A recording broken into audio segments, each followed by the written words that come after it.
15ই November রবিবার। জগৎ নিয়ন্ত্রণ ক্ষমতা, কাশ্মীরি সৎ বিদ্যা ও শ্রী জীবনকৃষ্ণ। শ্রীরামকৃষ্ণ। আন্তরিক তাঁর ওপর ভক্তি থাকলেই হলো। শ্রী জীবনকৃষ্ণ। তা গোপালের মার তো আন্তরিক ভক্তি হয়েছিল, তিনি তো গোপালকে নিয়ে কত কি করেছেন, তাহলে তো তাঁর সবই হয়ে গেছে। তবু স্বামীজিকে কেন জিজ্ঞাসা করছেন, বাবা আমার কি হয়েছে নাকি বাকি আছে? এই সন্দেহ কেন মনে জাগছে জানিস? গোপালের মা গোপালকে একাই দেখেছিলেন, আর যদি তোদের মতন হতো তাহলে আর কোনো সন্দেহের অবকাশ পেত না। কেন সন্দেহ হতো না? গোপালের মার গোপাল কল্পনার, আর আমি তো একটা জ্যান্ত মানুষ রে বাবা, আমি কি কল্পনার জিনিস? হ্যাঁ, আসলে তখনও পর্যন্ত ভগবান তো কল্পনার বিষয়ই ছিল। এখনো পৃথিবীর অধিকাংশ মানুষের কাছে, যারা আস্তিক, যারা ঈশ্বরে বিশ্বাস করেন, তারা ওই একটা অজ্ঞাত বস্তুর প্রতি আকর্ষণ অনুভব করেন। কেউই কিন্তু জানেন না ভগবান কি, কেউ জানেন না, কেউ দেখেনও নি, জানেনও না। এ তো সত্যি কথাই। কোনো একটি অজ্ঞাত বস্তুর প্রতি আকর্ষণ অনুভব করেন। মাথায় আকর্ষণটা তৈরি হয়, আসলে মাথায় আকর্ষণটা তৈরি হয়। মানুষের ধর্মই এই যে স্বাভাবিকভাবেই তার মন অসীমে যেতে চায়। এটা তার স্বাভাবিক প্রবৃত্তি, এটাই ধর্ম, তার ধর্ম এই।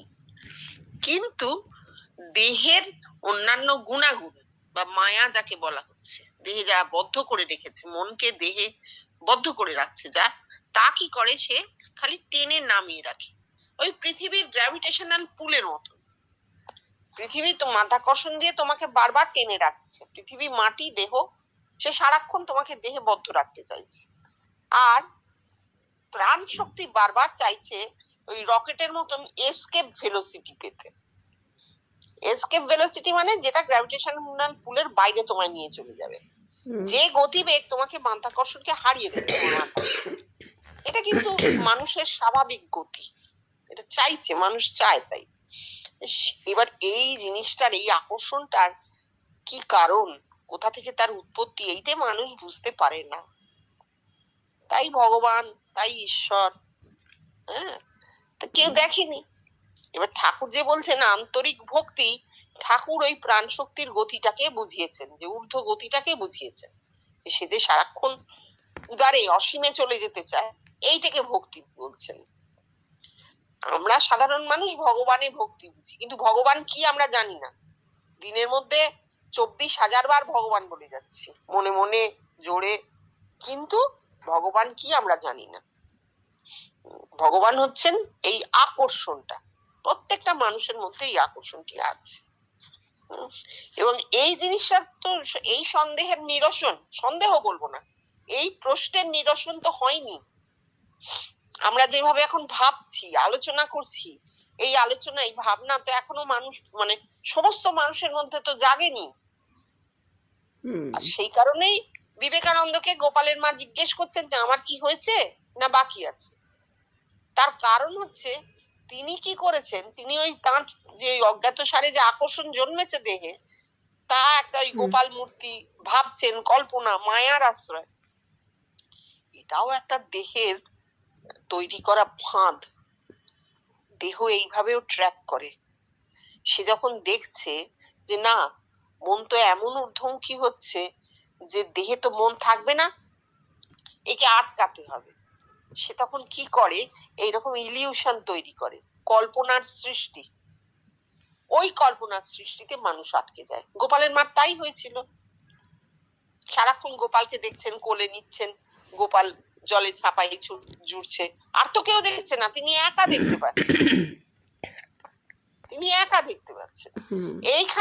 এইখানেই তিনি আটকেছেন, কারণ তিনি নিজেও বুঝেছেন এই জিনিস শুধু আমার একার হচ্ছে, আর কারোর হচ্ছে না, আর কেউ আমার কথার সপক্ষে বলতে পারছে না কিছু।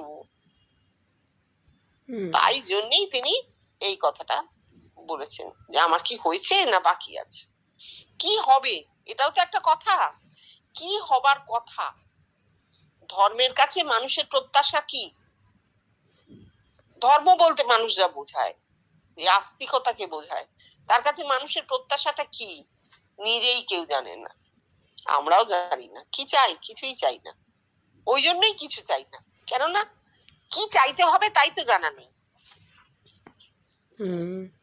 আর এইখানে জীবন কৃষ্ণ আসার পর যেটা করলো, একটা ধর্মজগতের গতিটা অনেকটা জোর পেল, বেগ পেল, গতিবেগ বেড়ে গেল। তার ফলে কি হলো, কল্পনাগুলো সব সরে গেল। এই গোপালকে কল্পনা, কালীকে কল্পনা, সব কল্পনা সরে গেল। আমরা একটা জিনিস দেখলে বুঝবো, জীবন কৃষ্ণের সাধন জীবনের শুরু এবং শেষ একসঙ্গে, সেটা হচ্ছে ঠাকুরকে দেখা। ঠাকুর কিন্তু একটা জ্যান্ত মানুষ ছিলেন, একদম মানুষ, কোনো কল্পনা নয়। তাকে দেখা দিয়ে জীবন কৃষ্ণের সাধন জীবন সূত্রপাত হলো, এবং যেদিন শুরু হলো সেদিনই সেটা শেষ হয়ে গেল। কেন? কারণ ঠাকুরের বেষ্টির সাধনের সমস্ত ফল তার মধ্যে পড়ে গেল। তাকে তো কিছু করতে হয়নি, কিন্তু কিচ্ছু করেনি। পর কোষগুলো খুলে গেল। কেন? ওই যে ঠাকুরকে ভেতরে দেখলেন, ঠাকুরের যা যা হয়েছে সব তার মধ্যে পড়তে গেল। তাহলে শুরু হলো শেষ হলো একসঙ্গে। শুধু পরপর কোষগুলো খুললো 12 বছর ধরে, আর কিচ্ছু হয়নি। তাহলে তাকে কিছু করতে হলো না। একটা জ্যান্ত মানুষকে দেখার মধ্যে দিয়েই তার ধর্মের শুরু এবং শেষ। আবার পরবর্তীতে যখন ব্রহ্মত্ব আসছে, যখন সর্বব্যাপিত্ব আসছে, যখন চেতনার সর্বব্যাপিত্ব আসছে, তখন কি হলো, তখন সাধারণ মানুষের মধ্যে এই যে একটা অজ্ঞাত সারে যে আকর্ষণ তৈরি হয়েছে, সেই আকর্ষণটি ধীরে ধীরে চৈতন্যে পরিণত হলো। এগুলো কিন্তু বিবর্তনের মধ্যেই হচ্ছে। সেই চৈতন্যের যে পরিণতি, সেটা মানুষ জানবে কি করে? সেই চৈতন্যের পরিণতিতে জীবন কৃষ্ণের রূপ ভাসতে লাগলো, ভেতরে জীবন কৃষ্ণের রূপ তৈরি হলো। সে দেখতে পেল একটা জ্যান্ত মানুষ, বাইরে আছেন তিনি, তাকে কেন দেখা হচ্ছে? গিয়ে জিজ্ঞাসা করছেন, আপনাকে কেন দেখলাম? বলে, আমাকে দেখিসনি, তুই তোর স্বরূপকেই দেখেছিস আমার রূপে। এর প্রশ্ন থাকতে পারে, আমার স্বরূপকে আমি আমার অন্য যে কোনো রূপে দেখতে পারি, জীবন কৃষ্ণের রূপে কেন? হ্যাঁ, স্বপ্নে তো যা দেখছি সবই আমার স্বরূপ, সমুদ্রও আমার স্বরূপ, আকাশও আমার স্বরূপ, যা দেখছি আমার স্বরূপ। তাহলে জীবন কৃষ্ণকে দেখাটা কেন ওরকম ভাবে কমন একটা ফ্যাক্টর হয়ে দাঁড়ালো? তার কারণই হচ্ছে যে ঠাকুরের সাধন তার মধ্যে পড়তে যাওয়ার পর তিনি ক্রমে ক্রমে নিজের অজ্ঞাত সারে, তার অজ্ঞাত সারে তিনি বলছেন, আমার অভাবমুখ চৈতন্য, অর্থাৎ আমি জানি না কেন হচ্ছে, আমি জানি না এ কি খেলা। তার কারণ এটা প্রকৃতির খেলা, এটা প্রকৃতিতে, বৃহৎ প্রকৃতিতে নির্গুণে চলছে। ধীরে ধীরে ধীরে ধীরে তিনি একটা তার জীবনের পরিণতির দিকে গেলেন, ব্রহ্মত্ব, পরম ব্রহ্মত্ব। এবং এই ব্রহ্মত্ব যেহেতু সকলকার, সকলের অধিকারেতে, তাই জন্য তার রূপটা সেখানে একটা ফ্যাক্টর হয়ে দাঁড়ালো। সবাই দেখছে তো, কোনো ভেদ নেই। কোনো ভেদ নেই। বলছেন যে দোষী অপরাধী সবাই সবাই দেখছে, দোষ অপরাধ এসব ব্যবহারিকের, আত্মিকের সব কিছু নেই। এই সবাই দেখার মধ্যে দিয়ে একটা সাম্য আসছে, আত্মিক সাম্য আসছে। এটা তো বলতেই হবে যে একটা আত্মিক সাম্য। ঠিক আছে, পড়ো। কথামৃত পাঠ চলছে। পুনরায় শ্রী জীবন কৃষ্ণ এক সময় বললেন, আমায় দেখার ফল কি এখনো জানা যায়নি। কাশ্মীরি শৈভিজমে বলছে সৎ বিদ্যা। সেটা কিরকম? সৎ বিদ্যা ক্রিয়াশীল, সেই ফেজটা ফোটাবার চেষ্টা চলছে। এতদিন আমায় তোদের মুখাপেক্ষী হয়ে থাকতে হতো। এই সৎ বিদ্যা আমার দেহে ফুটলে, অর্থাৎ আত্মিক জগতে আমার দেহে যা ফুটবে সেটাই জগতের মানুষের দেহে সহস্রারে ক্রিয়াশীল হলে তখন আমি মিলিয়ে পাবো। তা না হলে আমি এখন কিছুই বলতে পারি না বাবা, কারণ কল্পনার ঠাঁই আমার মাথায় নেই। হ্যাঁ, তাহলে ঠিকই বলেছি, এতক্ষণ যা বলছিলাম ভুল বলিনি। মানে আসলে তো নিজে কেউ বলে না, কোথা থেকে যে কথা আসছে এসব তো তৈরি করে বলা কথা নয়। দেখো, আমরা আর কৃপার কথাও বলতে পারি না। জীবন কৃষ্ণ আমাকে দিয়ে মুখ দিয়ে বলিয়ে নিচ্ছেন, এসব কথাও বলা যায় না। অর্থাৎ ভেতরে যে নির্গুণ সত্তা আছে সেখান থেকে ভাষা আসে, অজ্ঞাত সারে। ঠিক এই জিনিসটাই উনি বলছেন যে কেন আমার রূপ ফুটে উঠলো, সেটা কল্পনা নয় বলে জ্যান্ত মানুষ ফুটে উঠলো। গিয়ে বলছেন কাশ্মীরি সাইভিজমে যে সদ্বিদ্যার কথাটা আছে, সেই সদ্বিদ্যা আসলে ক্রিয়াশীল। ক্রিয়াশীল কোথায়? একটা মানুষের মধ্যে না, নেচারে, প্রকৃতিতে, নির্গুণ প্রকৃতিতে সদা ক্রিয়াশীল সদ্বিদ্যা। সৎ বিদ্যা, সৎ মানে শাশ্বত, বিদ্যা মানে জ্ঞান। শাশ্বত জ্ঞানের যে ধারা তা সর্বদা ক্রিয়াশীল। কোথায়? নির্গুণ প্রকৃতিতে। সগুণে তার প্রকাশ হয় না বলে মানুষ ধরতে পারে না। এবার কেন প্রকাশ হয় না? সম্ভব নয় বলে। কোনো একটা স্ট্যাটিক টাইমে দাঁড়িয়ে সমস্ত জ্ঞান খুলে গেল, এটা হতে পারে না, এটা হয় না। প্রকাশ হয়ে গেল, এটা ঘটতে পারে না। আর এর মধ্যে তো একটা মাধুর্যও আছে। অনন্তকাল ধরে মানুষ নতুন নতুন নতুন নতুন একটা বিবর্তনের মধ্যে দিয়ে যাবে, এর মধ্যে তো একটা আনন্দ আছে। যা কিছু শেষ হয়ে যায় আমরা তারপরে তো একটা দুঃখ পাই, আহা বেশ হচ্ছিল, চলছিল, শেষ হয়ে গেল। কিন্তু এই চলাটা যদি অনন্ত কালের হয় তাহলে তো আনন্দই। সুতরাং এই সদ্বিদ্যা একটা অনন্ত গতিশীল বস্তু। এইবার উনি যেটা বলছেন যে যেহেতু ক্রিয়াশীল, তাই জন্য একটা ফেজ ফোটাবার চেষ্টা চলছে। সেই ফেজটা কি? সেটা হচ্ছে যে ওনার রূপ দেখে ব্রহ্মত্ব লাভ। জীবন কৃষ্ণকে দেখে ব্রহ্মত্ব লাভ, একটা রূপ ফুটছে, যে রূপটা আমার অজ্ঞাত সারে, আমি তাকে চিনি না, আমি জানি না, এমন একজন মানুষের রূপ আমার মধ্যে ফুটছে, আমি দেখতে পাচ্ছি। এবং বহু বছর পর জানতে পারছি, ও আচ্ছা, একজন মানুষ ছিলেন, তিনি সত্যিই ছিলেন, তিনি জীবন কৃষ্ণ। এই জানার মধ্যে দিয়ে কি হচ্ছে? আমি এটাও জানতে পাচ্ছি, বাইরে দেখিনি, ভেতরে দেখেছি, স্বপ্নে দেখেছি, তাহলে নিজেই নিজেকে দেখেছি। রূপটা শুধু ওইটা, শুধু রূপটা জীবন কৃষ্ণের। এইভাবে মানুষের ব্রহ্মত্ব ছড়িয়ে গেল। এর পরের স্টেজ রূপে আটকাবে না, কারণ একজন মানুষের রূপ সারা জগৎ সবসময় দেখে চলবে, এটাও তো ঘটতে পারে না, এটা তো একটা অ্যাবসার্ড কথা। তাহলে তো আবার সেই গতিটা থেমে যাচ্ছে, তাই না? তাই তিনি তার জীবিত কালেই বলছেন, তার জীবিত কালেই পরের ফেজটা কিন্তু শুরু হয়েছে, যেখানে action will be there in the brain. বলছেন যে সবাই আমাকে দেখতে পাবে, এটা হতে পারে না, আটকে গেছে, নতুন লোক আসা বন্ধ হয়ে গেছে। তখন উনি বলছেন যে বুঝলি, এটা প্রমাণ হয়ে গেল। যেমন একটা জিনিস ঘটেছে কিনা সেটা জানবার জন্য টোটাল পপুলেশন সংখ্যা তত্ত্বে, স্ট্যাটিস্টিক্সে কখনো টোটাল পপুলেশনকে ধরা যায় না। কি হয়? স্যাম্পল স্টাডি হয়। কিছু সংখ্যক ব্যক্তিকে একটা নির্দিষ্ট জায়গা, নির্দিষ্ট এজ গ্রুপের ধরে দেখা হয় যে এই জিনিসটা তাদের হয়েছে কিনা।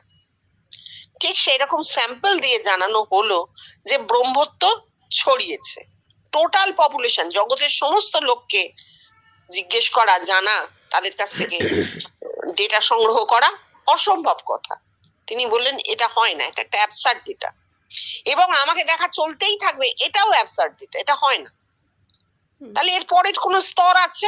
নিশ্চয়ই এরপর কোনো স্তর আছে। সেই স্তরটা উনি আমাদের থেকে ভালো জানেন, তার কারণ ওনার মাথায় অনেকগুলো স্তর খুলে গেছে, ওনার তো ওই চামড়া গুটিয়ে গেছে, ত্রিকালদর্শী। তাই উনি পরিষ্কার জানেন যে এরপর আরো স্তর আছে, সেই স্তর তার মাথায় খুলে গেছে। তাই বলছেন পরবর্তী স্তর আর আমাকে দেখার মধ্যে সীমিত থাকবে না, অ্যাকশন হবে। কি অ্যাকশন হবে? আমার মাথায় যা হয়েছে জগতের মানুষের মাথায় তাই হবে। এটাই তো ডেভেলপমেন্ট, ইভলিউশনের কথা। মানুষের মাথায় এইভাবে ইভলভ করবে। প্রত্যেকটা মানুষের মাথায় এইভাবে ইভলভ করবে, ইভলিউশনের কথা। সেখানে আর ওই কোনো মানুষের রূপ দেখা, প্রতিমা তো উঠে গেল, বিগ্রহ উঠে গেল, এবার কোনো মানুষকে যে তুমি আলাদা করে বিগ্রহের আসনে বসিয়ে পুজো করবে সেটাও উঠে গেল, সেটাও কিন্তু চলে গেল। এটা তো উনি অনেকবার বলেছেন না যে আমাকে বাবা গুরু বানাস না, take me as your friend, take me as a common man, আমাকে জীবুদা বলে ডাকবি, জীবন বাবু বলে ডাকবি, ছবি টবি রাখিস না, ছবি টবি তুলিস না। কেন? এইগুলোতে আটকাতে চেয়েছেন, আমাকে বিগ্রহ করিস না। বিগ্রহ হলেই তো পাথরের তৈরি হয়ে গেল, সে তার নড়বে চড়বে না। অনেক কারণ ছিল, অনেক কথা বলে গেছেন, এবং এটাও সত্যি, যতই মানুষ তাকে বিগ্রহ বানাতে চাক না কেন, আস্তে আস্তে জিনিসটা কেটে যাচ্ছে, মানুষের মাথা থেকে সরে যাচ্ছে এগুলো, এবং মানুষ একটা দিন ওই জায়গাটায় পৌঁছবে, নিজেকে জানার যে জায়গাটা সেটায় পৌঁছবে, অ্যাকশনটা হবে মাথায়। হ্যাঁ। 18ই নভেম্বর বুধবার। একত্বই ব্রহ্মত্ব, পূর্ববর্তী আচার্যদের প্রতি ধিক্কার। শ্রীরামকৃষ্ণ। মনের লয় হলে সমাধি হয়। শ্রীজীবনকৃষ্ণ। এই বেষ্টির সাধনের কথা, তবে এই কথাটা উপনিষদের বাণীকে ডিস্টর্ট করে বলা হয়েছে। উপনিষদ বলছে সেখানে মন যেতে পারে না, বাতাস যেতে পারে না, বিদ্যুৎ যেতে পারে না। সেই কথা, তবে এসবের কোনো প্রমাণ নেই, এ যার তার। হ্যাঁ, কিন্তু সেই কি বলে বিবেকানন্দ গান করেছিলেন না, নিবিড় আধারে মাত্র চমকেও রূপরাশি, সেই সেই সমাধি। হ্যাঁ, এটা হয় না যে ন তত্র চন্দ্র ভাতি ন সূর্য তারকম, ন তত্র সূর্য ভাতি ন চন্দ্র তারকম, নেমা বিদ্যুৎ ভান্তি কুতম অয়মগ্নি। মানে চন্দ্র সূর্য তারা কিছু নেই, অর্থাৎ ব্রহ্মাণ্ড লীন হয়ে যাচ্ছে, লয় হয়ে যাচ্ছে, সমাধিতে ব্রহ্মাণ্ড লয় হয়ে যাচ্ছে। এখন এইসব তো সত্যি আমাদের কারোর হয়নি, তাহলে এই নিয়ে আলোচনা ভুল। ভুল এই জন্যই, একজন মানুষের কি হয়েছে না হয়েছে তা দিয়ে কিছু প্রমাণ হয় না। সমাধি যদি এখন সব সময় সবার হচ্ছে, এই কিছুই না, ওই সময়টা তো আরে ওকে এখন বিরক্ত করো না, এখন ওর সমাধি হয়, এরকম যদি হয়, এখনো ঘুমোয় ওকে বিরক্ত করো না, ও এখন সমাধি হয়েছে ওকে বিরক্ত করো না, যদি এরকম জল ভাতের মতো ব্যাপার হতো তাহলে বোঝা যেত। ঘুম ধরো তোমার ঘুমটা আমি ঘুমোতে পারি না, কিন্তু আমার ঘুমটা আমিই ঘুমোবো, তোমার ঘুমটা তুমিই ঘুমোবে, কিন্তু তুমি যে ঘুমোচ্ছ সেটা আমি খুব ভালো করে বুঝবো। তুমি যদি বলো মাসি আমি ঘুমিয়ে পড়েছিলাম, হ্যাঁ আমি বুঝবো, কেন? আমারও তো ঘুম হয়, আমিও তো ঘুমোই। মানে ওটা তো একটা অত্যন্ত কমন প্রক্রিয়া, সবার হয়। সেরকম সমাধি যদি সবার হতো, ও সকালবেলাটা একটু সমাধিতে থাকে, কেউ রাতে সমাধি হয়, তাহলে আমরা বুঝতাম যে ও সমাধি হতো, আমারও হয়, ওইরকম হয়। কিন্তু ব্যাপারটাই একটা অদ্ভুত ব্যাপার, হয় না। বেশিরভাগ ক্ষেত্রে সমাধি কথাটা ব্যবহার হয় ধর্ম ছাড়া অন্য জায়গায়, সমাধি কথাটা ব্যবহার হয় কি মৃত্যুর পর, তার কবর দেওয়ার পর বলা হয় ওখানে সমাধি তৈরি হয়েছে, সমাধি বেদি, অর্থাৎ সে মারা গেছে, তাই তো।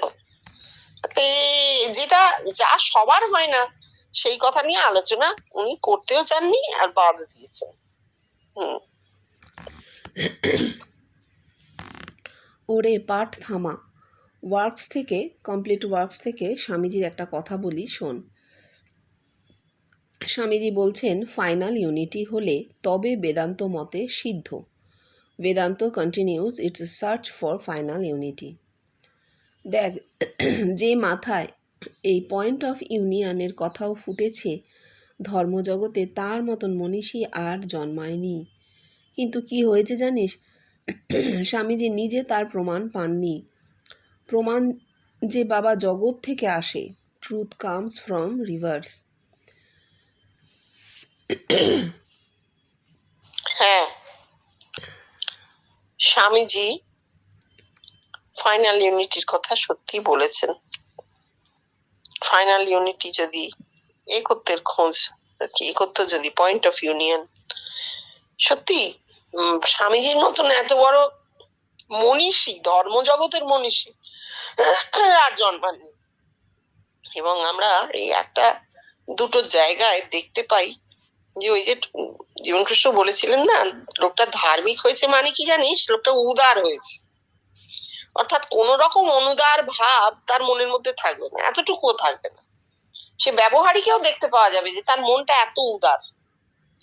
স্বামীজি সেইরকম একটু উদার মন ছিল। মানুষকে যে তিনি কি ভালোবাসতেন এটা যারা দেখেছেন, তার রোজনাম চাই বা অন্য লোকের রোজনাম চাই, আমরা দেখতে পাই যে মানুষের প্রতি একটা অসীম এবং অকৃত্রিম ভালোবাসা ছিল তার।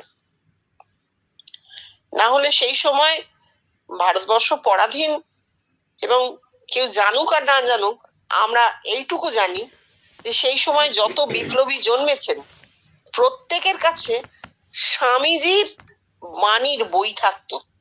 প্রত্যেকে স্বামীজিকে অনুসরণ করত।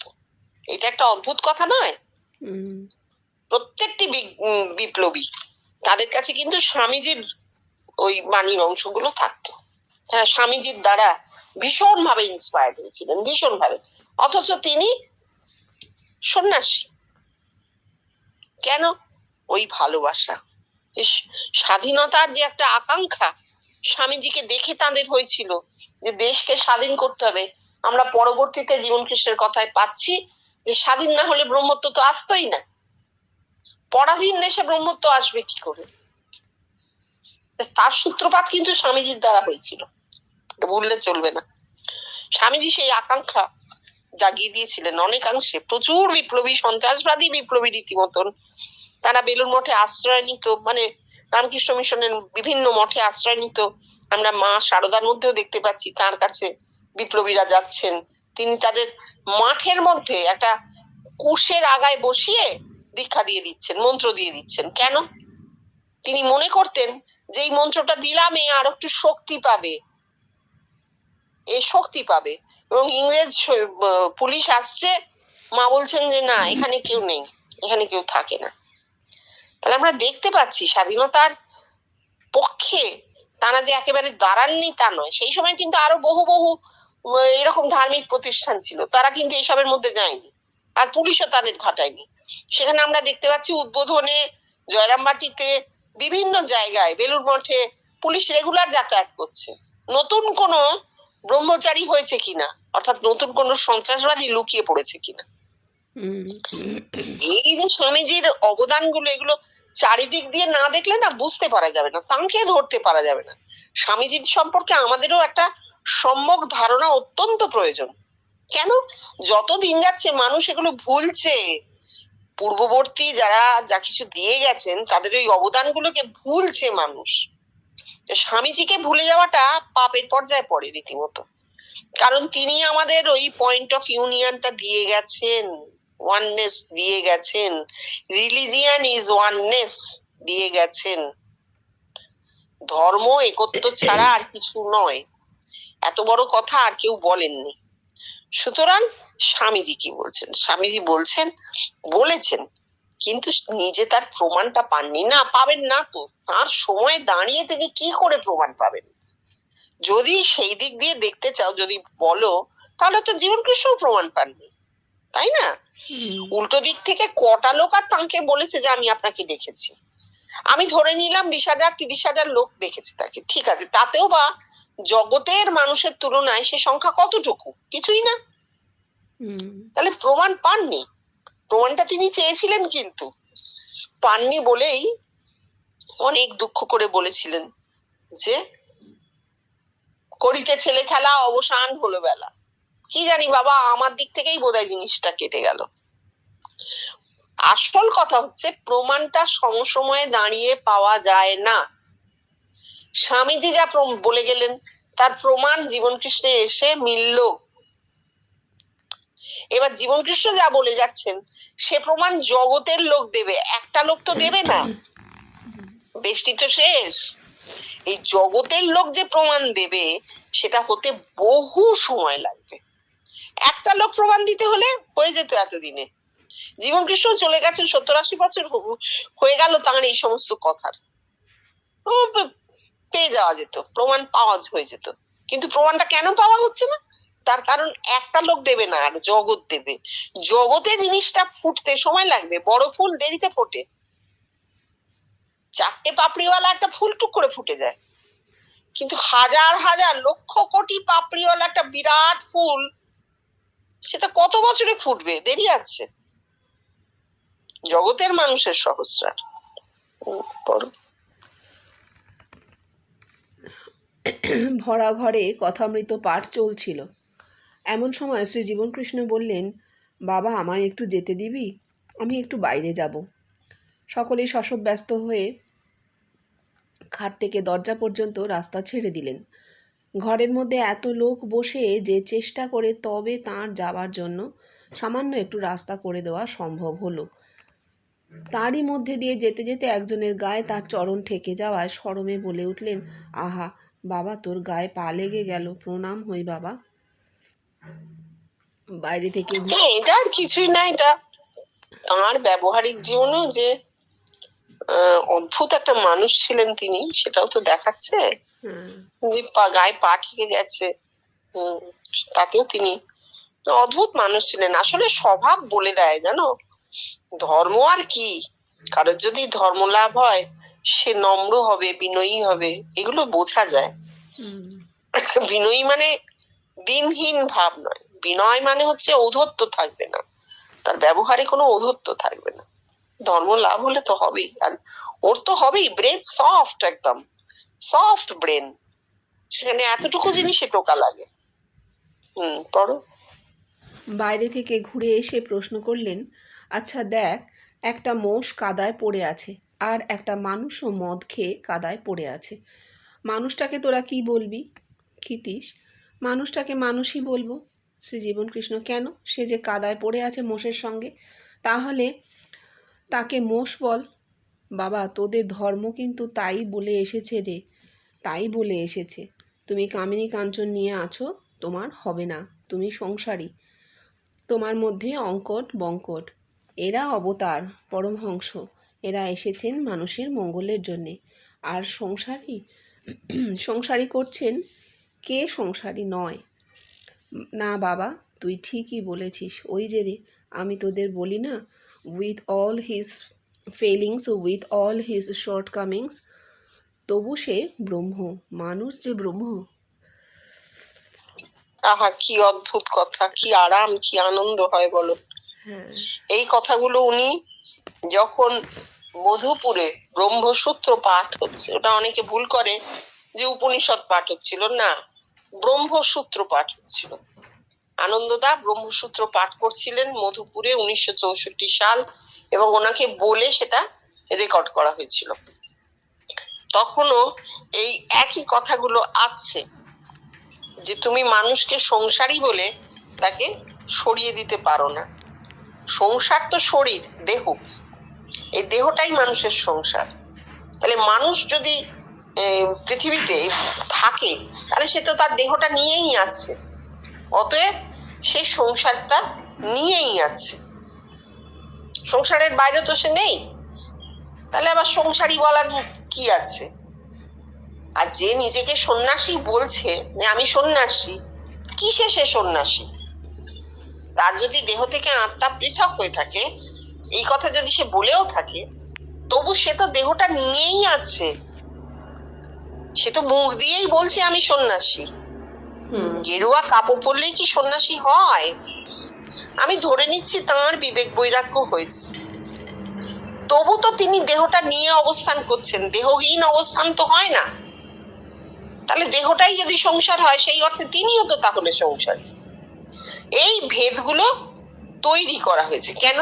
এইগুলোই হচ্ছে ভেস্টেড ইন্টারেস্ট, অর্থাৎ কিছু কায়েমি স্বার্থে, কায়েমি স্বার্থে মানুষ এই ভেদ তৈরি করেছে, যে এই ধর্ম, ও ওই ধর্ম, এ সংসারী, ও সন্ন্যাসী, এ অনেক উন্নতি করেছে, এর সাধন অনেক, অনেক কিছু শক্তি, ওর কিছুই নেই। এইগুলো মানুষের তৈরি করা। কেন? ব্যবহারিক স্বার্থে।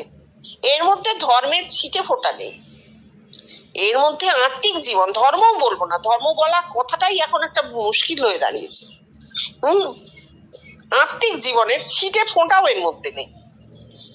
আত্মিকে মানুষ আসলে এক চৈতন্যে, সে এক এক চৈতন্যের প্রকাশ হয়েছে বহুতে।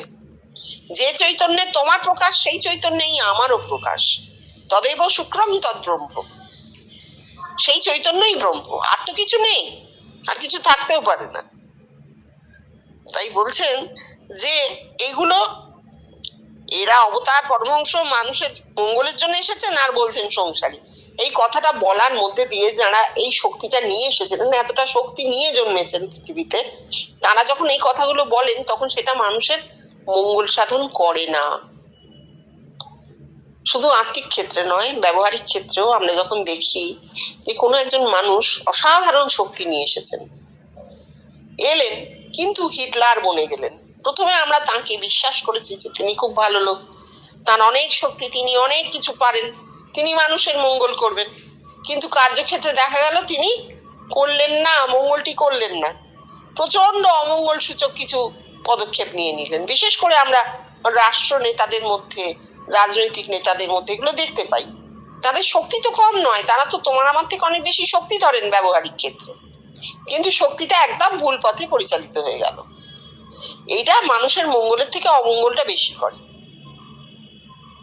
তবু আমি বলবো এইসব ক্ষেত্রে যে সবই তো পূর্ব নির্দিষ্ট, ভবিষ্যৎ বলে তো কিছু নেই, সব ঘটে আছে। তো এগুলো ঘটবার ছিলই, সেটাই ঘটছে, পরবর্তীতে আবার অন্য কিছু ঘটবার আছে, সেইটা ঘটবে। যদি আমরা সমগ্রের দিকে তাকাই, যদি আমরা দুটো চারটে মানুষের দিকে বা দুটো চারটে সময়ের দিকে না তাকাই, খণ্ড সময়ের দিকে, খণ্ড ব্যক্তিত্বের দিকে যদি আমরা না তাকাই, তাহলে আমরা দেখব যা ঘটবার সেটা ঘটে চলেছে, এবার এরপর অন্য কিছু ঘটবে, কারণ পরিবর্তন ঘটেই চলেছে। এটাকে এইভাবে আমরা ভাবতে পারি।